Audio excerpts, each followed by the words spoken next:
یاد رکھیے گا اللہ تعالیٰ نے نا انسان کو خوبیوں اور خامیوں کا مجموعہ بنایا. انسان کے اندر بحیثیت انسان خامیاں بہرحال باقی رہتی ہیں. تو چونکہ اس میں خامیاں باقی رہتی ہیں تو ہمیں اس کی خامیوں، غلطیوں اور بشری کمزوریوں سمیت اس سے پیار کرنا پڑے گا. اگر ہم یہ کہیں کہ وہ کوئی غلطی ہی نہ کرے، اس کے اندر کوئی کمزوری ہی نہ رہے، کوئی اس کے اندر بشری تقاضا باقی نہ رہے، تو پہلی بات یہ ہے کہ ہمارا یہ مطالبہ ہی سرے سے غلط ہے. اس لیے کہ اللہ تعالیٰ نے بالکل معصوم تو فرشتوں کو بنایا ہے. فرشتے معصوم ہیں اور اشرف المخلوقات اللہ نے حضرت انسان کو بنایا ہے. اس کے ساتھ اللہ نے یہ آزمائش رکھی ہے تو انسانوں کے اندر کمزوریاں رہیں گی. نبی پاک صلی اللہ تعالی علیہ وسلم نے ارشاد فرمایا جس آدمی کو غصہ آیا اور وہ اپنا غصہ نکالنے پر قادر بھی تھا لیکن اس نے اللہ کی رضا کے لیے اپنے غصے کو کنٹرول کر لیا، فرمایا اللہ اس کے دل کو امن سے بھی بھر دے گا اور ایمان سے بھی بھر دے گا. غصے کو کنٹرول کرنا ایمان کی مضبوطی کا باعث بنتا ہے. ہوں گے کچھ لوگ بیچارے جو کمزور ہوں گے، کچھ نہیں کہہ سکتے، آپ کا غصہ سہتے ہوں گے. یہاں کچھ ایسے لوگ ہوں گے جو آپ سے محبت بے پناہ کرتے ہوں گے، اس لیے آپ کا غصہ برداشت کرتے ہوں گے. لیکن حضور نے جو ہمیں اخلاقی رویے سکھائے ہیں ان میں تو محبوب نے فرمایا وہ پہلوان ہے جو اپنے آپ پر کنٹرول کرے، اپنے آپ کو قابو میں رکھے، اپنے غصے کو، غیظ و غضب کو وہ ذرا سنبھال کر رکھے. ہم اپنے آپ پر کنٹرول نہیں رکھتے. بہت ساری باتیں ہیں جو ہم کر لیتے ہیں لیکن چونکہ مومن ہیں، حضور علیہ السلام کے غلام ہیں، مجھے اچھی طرح پتہ ہے کہ سینکڑوں ہزاروں لوگ ایسے ہیں جن کو بعد میں پچھتاوا ہوتا ہے کہ مجھے یہ بات نہیں کرنی چاہیے، مجھے اس طرح کا رویہ نہیں رکھنا چاہیے. کچھ بولیاں بول لیتے ہیں لیکن چونکہ اندر ایک مومن بستا ہے، حضور کا غلام بستا ہے، تو پھر دل پچھتاتا ہے، سینے میں بات کٹکتی. میرے بھائی بہت پہلے سے اپنے اوپر کنٹرول کریں، اپنے آپ کو غیظ و غضب سے، ناراضگی والے جملے بولنے سے بچائیں. ہاں بالکل ناراض نہ ہونا بھی زیادتی ہے، ناراض ہونا بھی چاہیے اور بڑا زبردست ہونا چاہیے، سخت شدت کے ساتھ غصہ کرنا چاہیے. پر کب؟ جب اللہ کی حدوں کو توڑا جائے، جب شریعت کی مخالفت کی جائے اور بے جا دین کی باتوں کو چھوڑا جائے، اللہ کی رضا کے لیے ناراض ہو. سیدہ طیبہ طاہرہ حضرت عائشہ صدیقہ رضی اللہ تعالیٰ عنہ فرماتی ہیں کبھی اپنی ذات کے لیے حضور ناراض نہیں ہوئے، لیکن اگر اللہ کی حدیں توڑی جاتی تھی تو ناراض ہوتے تھے. چاہیے نا والد کو کہ بیٹا جان بوجھ کے نماز چھوڑ دے تو ناراض ہو، بیٹی پردہ نہ کرے تو ناراض ہو. چاہیے نا اسے کہ اگر اس کے گھر کے اندر کوئی غیر شرعی کام ہو رہا ہو تو وہ ناراضگی کا اظہار کرے، حکمت کے ساتھ سمجھائے، دانائی کے ساتھ تبدیل کرنے کی پوری کوشش کرے. آپ کا دل اس وقت پوری طور پر ناراض ہو جب آپ شریعت کی مخالفت ہوتے ہوئے دیکھیں. 10,000 گم ہونے پر تو جس کا دل پریشان ہوتا ہے، لیکن نماز ظہر قضا ہونے پر جسے کوئی اثر نہیں ہوتا، جو چند منٹ، آدھا گھنٹہ، پونا گھنٹہ نوکری سے لیٹ ہو تو احساس پیدا ہوتا ہے، لیکن کئی دن بیت گئے فجر نہیں پڑی، کتنے دن گزر گئے، سویرے اللہ کی بارگاہ میں نہیں اٹھا، توجہ نہیں ہوتی. او سنگیو، آؤ یارو اپنا اخلاق تو دیکھیں.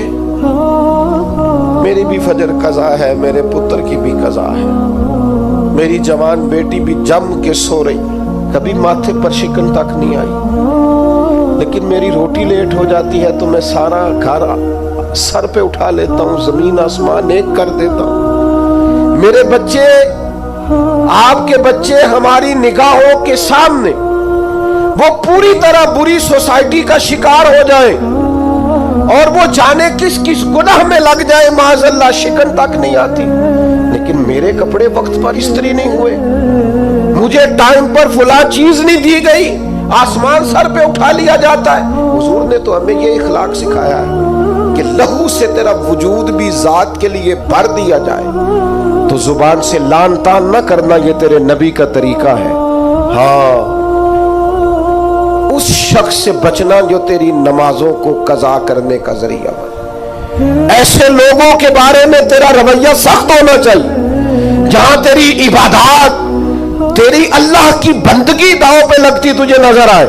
खुदा रहा, दीन का मिजाज तो समझे, हम किस तरफ चले। और फिर यहां मैं बड़ी जिम्मेदारी से ये बात भी अर्ज कर दूं, हुजूर राजी नहीं है उस बंदे से जो मिलाद की झंडियां लगाए और नमाज छोड़ दे, जो जलसा वक्त पे कराए, महफिल के लिए सुबह शाम एक कर दे और नमाज के मामले में सुस्ती करे। ऐसे ही जानबूझकर अगर बिल्ली को देखकर कबूतर आंखें बंद करेगा तो उसका माना क्या है? आपके छुप जाने से और जरा किसी बरकत वाली चीज के पीछे छुपने से शरीयत का हुक्म बदल जाएगा, असल चीज तब्दील कर दी जाएगी। हकीकतें हकीकतें रहती हैं, हकीकत छुप नहीं सकती बनावट के उसूलों से, और खुशबू आ नहीं सकती कभी कागज के फूलों से। शरीयत का हलाल हलाल रहेगा और हराम हराम रहेगा। थोड़ा सा अपनी जात के लिए माफी दे के तो देखे, गलती हो गई है बहू से, उसके अब्बा जी ने पंचायत में आके पगड़ी खोल के तेरे पैरों के सामने रख तो दी थी, उसके भाई ने हाथ भी बांधे थे कि आइंदा नहीं करेगी, चल कर दे माफ, कोई बात नहीं, कोई कुफ्र नहीं हो गया। हो गई है ना गलती तेरे मुलाजम से, बेचारा गरीब है, वो कहीं और जाके इस उम्र में बुढ़ापे में कहां नौकरियां ढूंढता फिरे। चल हो गई है गलती, माफ कर दे, दरगुजर कर दे। चल तेरा पड़ोसी गरीब आदमी भूल गया था, थोड़ा सा कर दे दरगुजर। लेकिन हम उस मुआशरे, उस सोसाइटी में रहते हैं जहां हर वक्त जज बने रहने का शौक है लोगों को, फैसले करना और मुतलकुल इनान बन के करना, और बस जी बस मैंने कह दिया है, अब दोबारा से मैं किसी की बात नहीं सुनता। आप मुझसे नाराज ना हो जाए तो यहाँ तो मस्जिद की कमेटी का सदर किसी से कंट्रोल नहीं होता, सारा कुछ बिगड़ता है तो बिगड़ जाए इल्ला माशाअल्लाह, लेकिन हमारा मिजाज है, मां बदौलत ने जो कह दिया वो होके रहेगा। पत्थर बरसाने वाले, तकलीफें देने वाले, अज़ियतें देने वाले हुजूर के सामने गर्दनें झुकाए खड़े थे। बताओ भाई तुम्हारे साथ क्या सलूक करूं, फतेह मक्का के दिन ऐलान हो रहा है। उन्होंने पता क्या कहा? उन्होंने मेरे महबूब के अजमतों वाले बाप का जिक्र छेड़ दिया, कहने लगे आप भी बड़े ही करीम हैं, और आपके वालिद अब्दुल्ला भी बड़े ही करीम थे, बड़े करीम बाप के बेटे हैं आप, वो बड़े करीम थे। नबी पाक अलैहिस्सलाम ने फरमाया अगर तुमने ये कहा है तो जाओ, फिर तुम पर कोई बदला नहीं, तुम्हारे साथ वही सुलूक करना है जो जनाब यूसुफ ने मिस्र आए हुए भाइयों के साथ किया। उन्होंने कुएं में फेंका था और जनाब यूसुफ ने सीने से लगा लिया था, लिहाजा तुम्हारे साथ वही कुछ करना है। वो लोग, हुजूर ने उन्हें माफ कर दिया।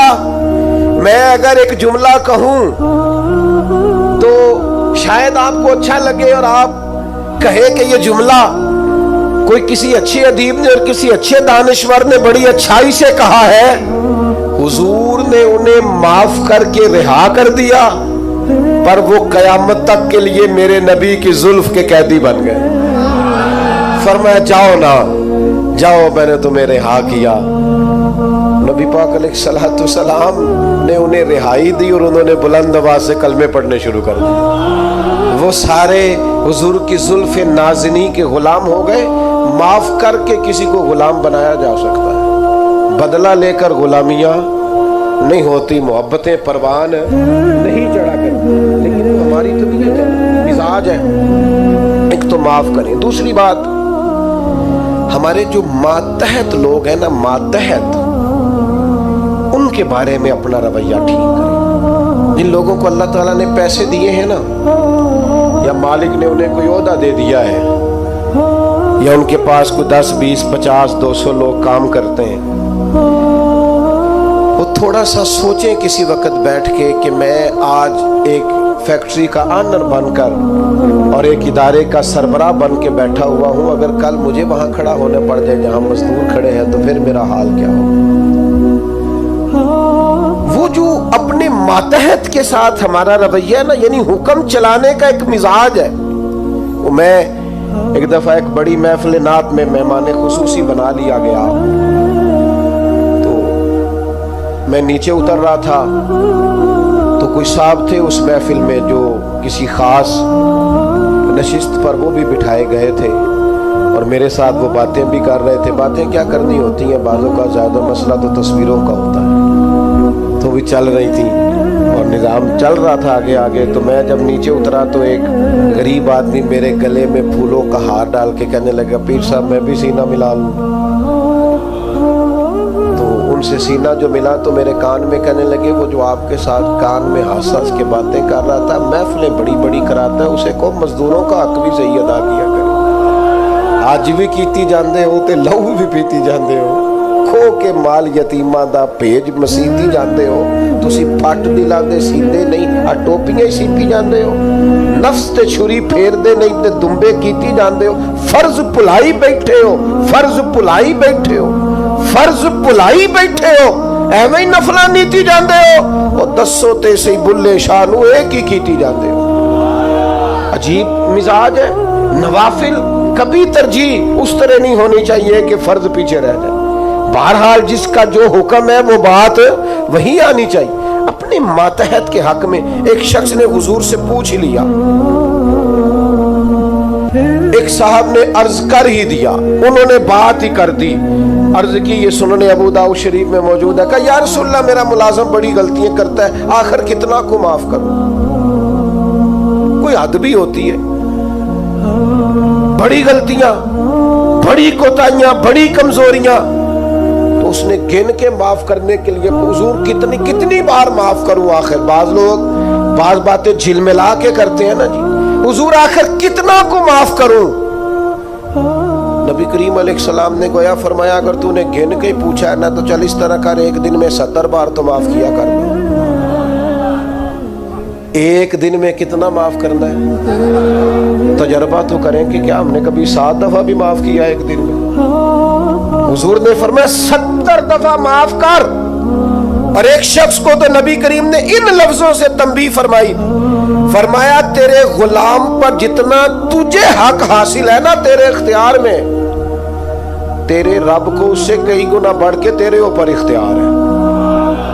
या रसूलल्लाह इनका करें क्या? तो नबी पाक ने फरमाया अपने गुलामों को इस तरह रखना, ये जो बड़ी बात करते हैं ना इंसानी हुकूक की, वो मुलाजम नूं सूट दे रहे ने, कह नवा ही है, मैं कदी वारी पाया है, नवा ही है, लिहाजा तो भाई आपको बगैर जो नहीं पहना था वो देना चाहिए था ना, मुलाजम को नया खरीद के देते ना आप। यहाँ तो लोग ज़कात बांटते हैं अपने मुलाजमों पे, तो सियासी ज़कात बांटते हैं। हाँ, उसको पैसे जो वक्त वो वक्त काम आ जाएगा, थोड़ी थोड़ी करके वहां बांटो, जब टाइम मिलेगा तो बुला लेंगे।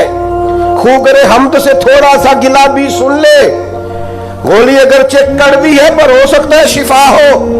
हर दीनी काम में भी सियासत करते हो, जात के लिए इस्तेमाल करते हो। सुनो ये मेरे नबी पाक का इखलाक है। या रसूलल्लाह गुलामों से किस तरह गुजारा करें? फरमाया जिस तरह का खुद खाना उसी तरह का इन्हें भी खिलाना, जिस तरह का खुद पहनना उस तरह का इन्हें भी पहनाना, सियासता में मौजूद है। और फरमाया इनकी ताकत से बढ़कर कभी इन्हें काम ना बताना। और मेरे महबूब के गुलामों ने तो इस तरह अमल किया कि हजरत अबू ज़र गिफारी जैसे सरदार अपने घर से निकले तो गुलाम साथ था, सामने से एक सरदार देख के हैरान हो गया, कहने लगा अबू ज़र ये कौन है? फरमाया मेरा गुलाम है। कहा हद हो गई यार, उसके कपड़े कीमती हैं और तुम्हारे कमजोर हैं, ये इनकलाब कैसे आया? तो जनाब अबू ज़र गिफारी फरमाने लगे ये मेरा इनकलाब नहीं, ये मोहम्मद अरबी का दिया हुआ इनकलाब है। ये किसने जर्रों को उठाया और सहरा कर दिया, ये किसने कतरों को मिलाया और दरिया। गालिबन एक गैर मुस्लिम के शेर है ये, कहता है ये किसने कतरों को मिलाया और दरिया कर दिया, किसने जर्रों को उठाया और सहरा कर दिया, ये किसकी हिकमत ने यतीमों को किया दुर्र यतीम اور غلاموں کو دنیا بھر کا مولا کر دیا۔ جب حضرت بلال کو کعبے کی چھت پر اذان پڑھنے کی باری آئی تو کچھ لوگوں نے مشورہ دیا تھا کہ حضور کافر پہلے ہی مر گئے، تو حضرت بلال کو کعبے کی چھت پہ دیکھیں گے تو اور مر جائیں گے، تو یا رسول اللہ روز بلال نہیں پڑھنی ہے، اگر اجازت ہو تو کوئی اور نہ پڑھ لے، تو فرمایا نا بھائی اذان تو بلال ہی پڑھیں گے اور کعبے کی چھت پہ پڑھیں گے، اور حق انہی کا بنتا ہے۔ کمر اچھا ہے فلک پہ نہ ہلال اچھا ہے، تیری نظر بھی نہ ہو تو دونوں سے بلال اچھا ہے۔ نبی پاک صلی اللہ تعالی علیہ وسلم نے نا غلاموں کے ساتھ بالخصوص اچھا سلوک کرنے کا، جناب حضرت سیدہ ام سلمہ رضی اللہ تعالی عنہ بیان فرماتی ہیں کہ وہ وقت جس وقت میں حضور کا وصال ہوا اور وہ مرض جس مرض کے ساتھ ظاہراً سرکار کا وصال ظاہری ہوا، فرماتے ہیں اس وقت بھی میں نے حضور سے جو آخری جملے ظاہری طور پر سنے وہ یہی تھے کہ نماز کا خیال رکھنا اور غلاموں سے اچھا سلوک کرنا، اپنے ماتحت لوگوں کا خیال رکھنا، سخت لہجہ، آمرانہ مزاج۔ میرا ایک جاننے والا شخص ہے، اس کے ہاں سے نا کوئی 40-50 لوگ تنخواہ لیتے ہیں، کوئی ادارہ ہے تو وہ اس کا بنایا ہوا تو 40-50 لوگ تنخواہ لیتے ہیں۔ تو ایک دن کسی تنخواہ لینے والے شخص نے اس سے آ کے کہا یار ادارہ تیرا ہے تو ہم تیری قدر بھی کرتے ہیں، تو دل کرتا ہے تنخواہ تو دے۔ اس بندے نے رونا شروع کر دیا، کہنے لگا غریب ماں کا بیٹا ہوں اور کسان باپ کا بیٹا ہوں، کسی کو تنخواہ دیتے ڈر بڑا لگتا، تو اللہ نے ڈیوٹی لگا دی، ڈر لگتا ہے۔ اگرچہ میرے سائنوں سے جاتی ہے، میری اطلاع سے جاتی ہے، پر مجھے ڈر آتا ہے، مجھے خوف آتا ہے، میں اور کسی کو تنخواہ دوں، میں اور میں نہ تو مجھے خوف آتا ہے، یہ باہر ہی کوئی اور ہی کرے، میرے والا کام اپنے اندر احساس پیدا کرو یار 4 لوگ ہمارے ماتحت ہوتے ہیں، آپ یقین کریں خون خوش کیا ہوتا ہے بعض لوگوں نے اپنے ملازمین۔ ایک چھوٹی سی بات اور عرض کروں، عورت بیچاری کی عقل ناقص ہوتی ہے، عورتوں سے اچھا سلوک، اپنی گھر والی کے بارے میں رویہ نرم، مقابلے کی فضا نہ پیدا کریں اپنے گھر میں۔ نبی پاک علیہ السلام نے ناز برداری فرمائی ہے ازواج مطہرات کی، حضور کا سلوک کریمانہ رہا ہے، محبوب کی شفقت رہی ہے، سخت ترین لہجہ اور رونق والا مزاج اپنی گھر والی کے حق میں، یہ بھی انداز نبی پاک علیہ السلام کا دیا ہوا نہیں ہے۔ حضور نے فرمایا تم میں سے سب سے بہتر وہ ہے جو اپنے گھر والوں کے لیے بہتر ہے، اور فرمایا میں تم سب سے بڑھ کر اپنے گھر والوں کے لیے بہتر۔ دوستوں کے ساتھ خوش گپیاں اور دیر تک خوشگوار موڈ، اور گھر جاتے ہی لہجہ ترش، اور جناب آپ بابا میں تھکا ہوا آیا ہوں، میرے پاس ٹائم نہیں ہے زیادہ باتیں سننے کا، یہ حضور کا دیا ہوا اخلاق نہیں ہے، وہ تو لباس ہے مرد عورت کا اور عورت مرد کا۔ ایک تیسری بات اپنے ذہن میں اور ضرور آج ہم نے بٹھا کے جانی ہے، وہ یہ ہے کہ نبی پاک صلی اللہ تعالی علیہ وسلم کا نا مزاج مروت والا، مدارات والا۔ آج کچھ لوگوں کو شوق ہو گیا ہے، وہ کہتے ہیں جی میں جی بات سچی کرتا ہوں جی، میں بندہ ذرا کھرا ہوں جی لہذا لوگوں کو پسند نہیں۔ یہ آپ کی ذاتی کی ہوئی تشریح ہے، کھرا بندہ لوگوں کو بڑا پسند ہوتا ہے، آپ کھرے ہوں گے پر آپ کا رویہ کھرے لوگوں والا۔ کچھ لوگ کہتے ہیں جی میں جی بات سچی کرتا ہوں لہذا کڑوا ہوں۔ او بھائی کائنات میں سب سے زیادہ سچے مدینے والے محبوب ہیں، لیکن حضور کا لہجہ تو شہد سے بھی زیادہ میٹھا ہے۔ یہ کیا بات ہوئی، یہ آپ جھوٹ بول رہے کہ میں سچا ہوں تو کڑوا ہوں؟ سچائی تو میٹھی ہوتی ہے، سچائی تو حسین ہوتی، آپ کا انداز کڑوا کچھ ایسا ہے۔ میں جی سچ آپ اصل میں سچ بولتے ہیں دوسروں کے بارے میں، 2-4 سچ اپنے بارے میں بھی بولیں اور بول کر کہیں کہ یہ میرے اندر کمیاں ہیں، بولیں سچ۔ دوسروں کی غلطیوں کا تو شک ہوتا ہے نا، اپنا تو بندے کو پک ہوتا ہے نا۔ کہ یہ میرے اندر ہے، اپنی چھپائے پھرتے ہو، اپنیوں پہ پردے ڈالے ہوئے ہو، اپنے اوپر لمبا میک اپ کیے ہوئے، 2-4 سچ اپنے بارے میں بولو نہ پتہ چلے۔ تم نے تو جب بھی سچ بولا ہے دوسرے کے بارے میں بولا ہے۔